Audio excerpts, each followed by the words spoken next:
नमस्कार दोस्तों, आज के वीडियो में हम मॉडर्न हिस्ट्री में बैटल ऑफ प्लासी जो है, प्लासी का युद्ध, इसके बारे में डिस्कस करेंगे।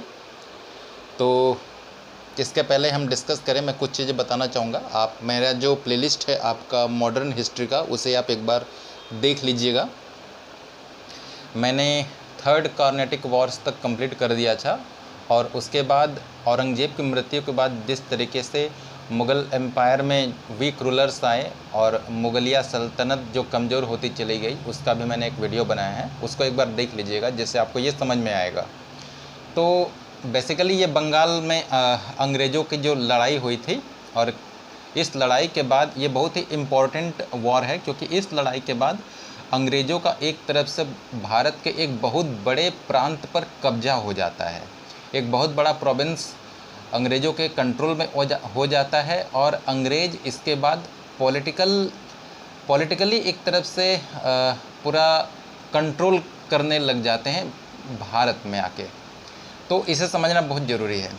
तो आइए इसके बारे में डिस्कस करते हैं। तो सबसे पहले ये समझते हैं, सपोज़ ये एक मैं आपको मोटा मोटी इंडिया का मैप बना देता हूँ। बंगाल का मतलब जैसे आज हम लोग वेस्ट बंगाल देखते हैं तो उतना ही नहीं है। उस टाइम बंगाल का मतलब आपका उड़ीसा, बिहार और पूरा बांग्लादेश और वेस्ट बंगाल सारा मिला के एक बहुत बड़ा प्रांत था जो कि बंगाल कहलाता था। तो इस डिस्कशन को आगे बढ़ाते हैं। हाँ, अंग्रेज़ों को, क्योंकि ये एरिया काफ़ी ही क्या बोलते हैं, आज भी अगर देखेंगे तो mineral rich in mineral belt, agriculture में, टेक्सटाइल में, कॉटन में, सिल्क में, ये पूरा एरिया आपको यहाँ पे अभी भी लोहे की Khan, steel industries, aluminium industries, सोने की खान आपको मिलेगी यहाँ पे। बहुत सारे, मतलब क्योंकि मैं खुद उड़ीसा में रहा हूँ, काफ़ी लंबा समय में रहा हूँ, तो मुझे मालूम है नेचुरल ब्यूटी भी है यहाँ पे। अगर इसे अभी भी सही ढंग से इस एरिया को अगर हम मैनेज करेंगे और यहाँ का जो भी प्रॉब्लम है उसे सॉर्ट आउट कर लें, तो ओवरऑल इंडिया की जो इकोनॉमी है वो चाइना से बहुत आगे बढ़ जाएगी। तो बहुत ये क्षेत्र जो है बहुत ही महत्वपूर्ण मतलब एक अपना एक जगह रखता है इंडिया के इकोनॉमिक डेवलपमेंट में। और उस टाइम भी जो मुग़ल एम्पायर थे, जो मुग़ल शासन था, उसे काफ़ी ह्यूज जो रेवेन्यू था आपका, काफ़ी बड़े स्तर पे जो राजस्व था मुग़लिया सल्तनत को, मुग़ल सरकार को, औरंगज़ेब को मिलता था यहाँ से। तो इसी को अब आगे बढ़ाते हैं हम। 1700 ईस्वी में सबसे पहले ये हैं मुर्शीद कुली खान। मुर्शीद कुली खान ये आपके बंगाल के जो है दीवान बनते हैं, दीवान ऑफ बंगाल, बंगाल के दीवान बनते हैं। दिल्ली आपका यहाँ पे मान लीजिए, यहाँ पे है, ठीक।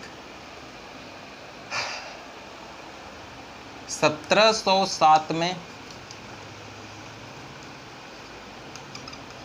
औरंगज़ेब की मृत्यु हो जाती है। अब यहाँ से क्या होता है, अब जो मुग़ल एम्पायर है, मुग़लिया सल्तनत,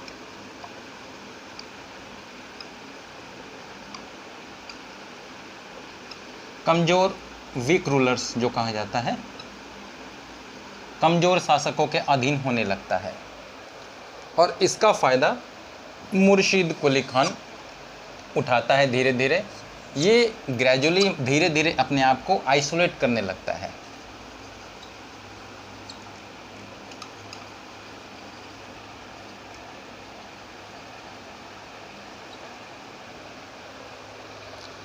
सत्रह 1717 में एक काम और होता है।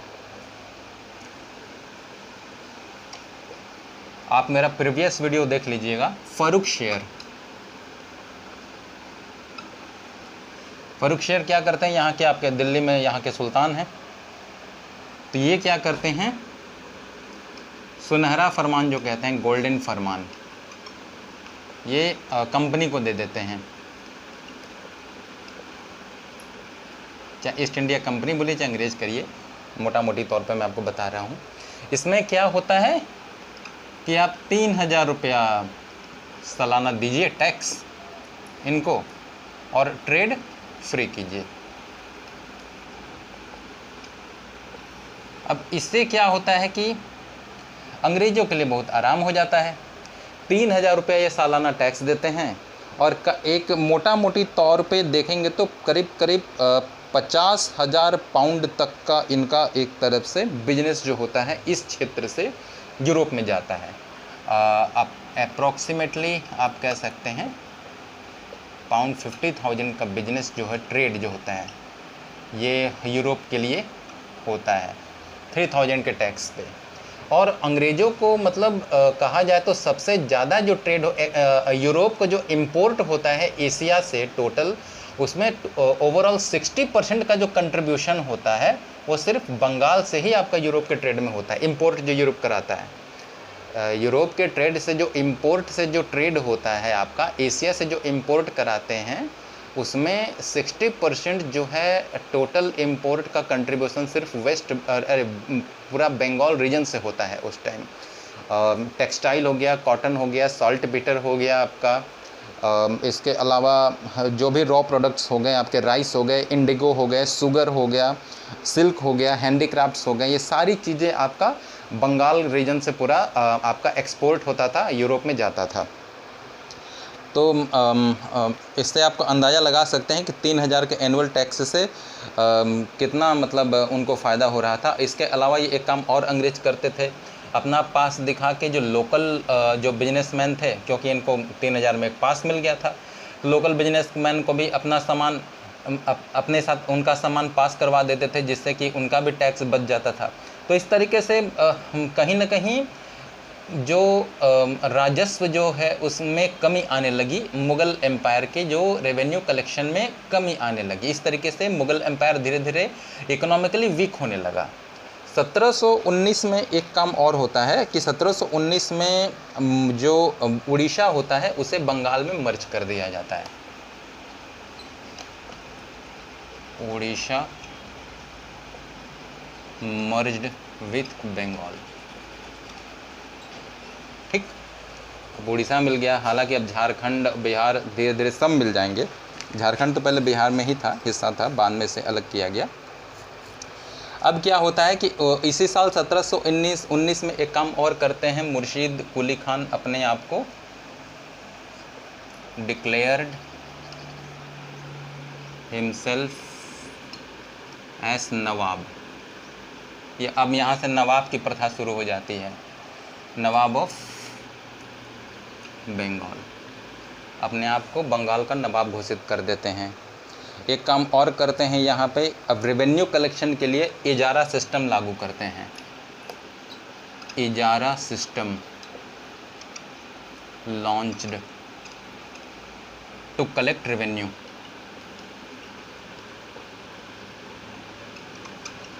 मतलब राजस्व को एक तरफ से राजस्व को भरने के लिए इजारेदारी प्रथा, इजारेदारी प्रथा बोल सकते हैं हिंदी में, इसको लॉन्च किया जाता है। इसमें क्या होता है कि किसी को भी हर एरिया में एक जो कॉन्ट्रैक्टर्स होते हैं उन्हें कॉन्ट्रैक्ट दे दिया जाता है कि आप इतना कलेक्ट करके हमें आके आप डिपॉजिट करेंगे, इसके बदले आपको इतना दे दिया जाएगा, इतना रुपया दे दिया जाएगा। तो ये इजारेदारी प्रथा जो है मुर्शीद कुली खान के समय लागू होता है। एक काम और करते हैं ये, पहले ढाका जो राजधानी थी बंगाल की, ढाका को हटा के मुर्शिदाबाद,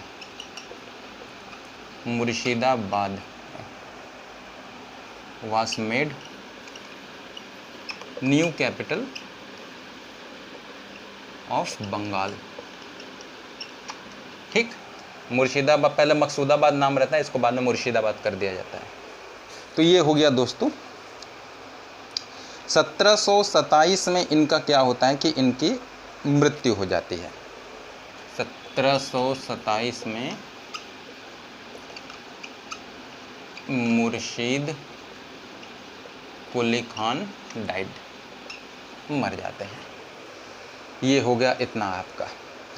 अब क्या होता है इनके मरने के बाद, 1727 में ये बनते हैं आपके सुजाउद्दीन जो हैं, ये यहाँ के नवाब बनते हैं। सुजाउद्दीन ये बेसिकली मुर्शीद कुली खान के दामाद रहते हैं, son in law. became the Nawab of Bengal. बहुत ही इंटरेस्टिंग है। आप लाइन बाय लाइन अगर इसे सारे जो भी इंसिडेंट हैं उसे समझते चले जाएंगे, बहुत ही ईजिली आपको समझ में आ जाएगा। तो सुजाउद्दीन क्या बन जाते हैं, इनके ये दामाद रहते हैं, ये नवाब बन जाते हैं। ये 1727 से 1739 तक ये आपके एक तरफ से बंगाल के नवाब रहते हैं। 1727 से 1739 तक, till 1739 remained the nawab of Bengal. अब इसमें क्या होता है, इसी टाइम 1733 ईस्वी में, 1733 में बिहार को, अब ये 1727 से 1739 तक है, 1733 ईस्वी में Bihar was merged with Bengal, Bihar को बंगाल के साथ मर्ज कर दिया जाता है। ये हो गया। अब क्या होता है कि उसके बाद 1739 में इनकी मृत्यु हो जाती है, मर जाते हैं। कौन? सुजाउद्दीन। तो 1739 ईस्वी में मुर्शीद कुली खान के जो बेटे रहते हैं, जो कि एक तरफ से इनकैपेबल होता है, इनकैपेबल सन आप कह सकते हैं, उन्हें सरफराज खान उसका नाम रहता है। 1739 Sarfaraz Khan was made the Nawab of Bengal.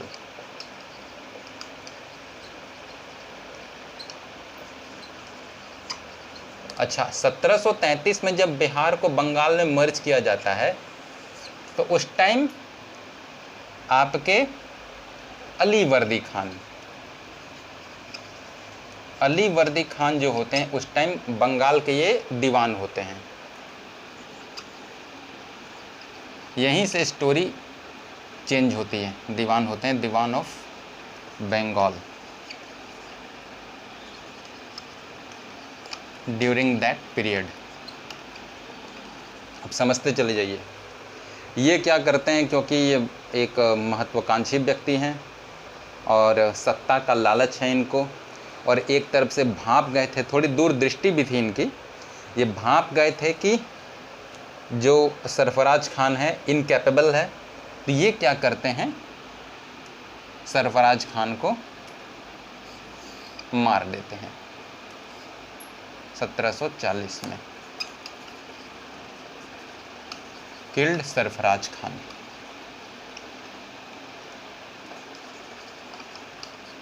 सत्रह सौ 1740 में सरफराज खान को मार देते हैं।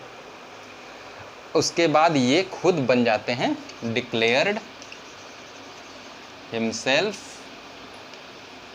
As nawab of Bengal. अब ये बंगाल नवाब के बन जाते हैं, डिक्लेयर कर लेते हैं।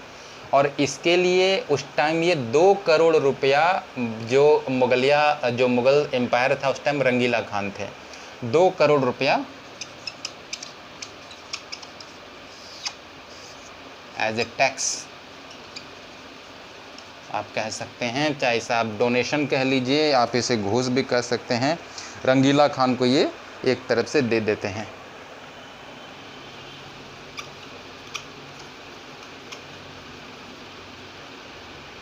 सत्रह सौ 1733 में रंगीला खान ही रहते हैं जो बिहार को इसमें मर्ज करते हैं, ये भी है, ध्यान में रखे रहिएगा। तो दोस्तों यहाँ तक आप चीज़ों को समझिए। इस तरीके से क्या होता है कि अब बंगाल जो है एक तरफ से दिल्ली का जो यहाँ पे जो मुगलिया सल्तनत थी, इनका एडमिनिस्ट्रेशन, कंट्रोल, रेवेन्यू कलेक्शन सब कुछ बंगाल से अब हट गया है। ये यहाँ तक पार्ट 1 का स्टोरी समझिए, क्योंकि यहाँ सब चीज़ें अब चेंज होंगी। आज के वीडियो में इतना रखते हैं, इसको अच्छे से समझ लीजिए, पढ़ लीजिए, फिर मिलते हैं नेक्स्ट वीडियो में। बहुत ही इंटरेस्टिंग स्टोरी है, क्योंकि इसके बाद ही अंग्रेज़ों का पॉलिटिकल कंट्रोल इंडिया में धीरे धीरे उनको एक कॉन्फिडेंस आ गया कि इसके बाद ही बक्सर की लड़ाई होती है और वो एक तरफ से पॉलिटिकली कंट्रोल करने लग जाते हैं इंडिया में।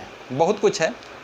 और वीक एक तरफ से रूलर जब आपके दिल्ली में जब बैठे, उसके पीछे के कई सारे कारण हैं, क्योंकि वेस्टर्न साइड से भी आपका कई सारे आक्रमण होते रहे, रेगुलर आक्रमण होते रहे, चाहे अहमद शाह अब्दाली था, चाहे नादिर शाह था, मराठा भी अटैक किए। मराठा आपका अली वर्दी खान से भी लड़ाई किए, जिसमें अली वर्दी खान हार जाते हैं और ये मतलब एक तरफ से करीब 1,20,000 रुपया इनको एक तरफ से एक रैंसम टैक्स देना पड़ता है मराठों को, और जो भी लड़ाई में हर जाना हुआ रहता है वो भी ये मराठों को देना पड़ता है। तो ये सब चीज़ें हैं, हम नेक्स्ट वीडियो में डिस्कस करेंगे क्या क्या होता है। हाँ, एक चीज़ है, अली वर्दी खान 1740 से 1756 तक इनका एक राज्य जो एक रहता है पूरा बंगाल रीजन पे, बंगाल प्रोविंस में। इस पीरियड में बंगाल बहुत तेज़ी से काफ़ी डेवलप करता है, इकोनॉमिकली भी काफ़ी डेवलप करता है। ये आप दिमाग में रख लीजिए। बाकी मिलते हैं नेक्स्ट वीडियो में। आपको वीडियो कैसा लगा हमें ज़रूर बताइएगा। तब तक के लिए नमस्कार। मेरे चैनल को सब्सक्राइब कीजिए। Bye bye.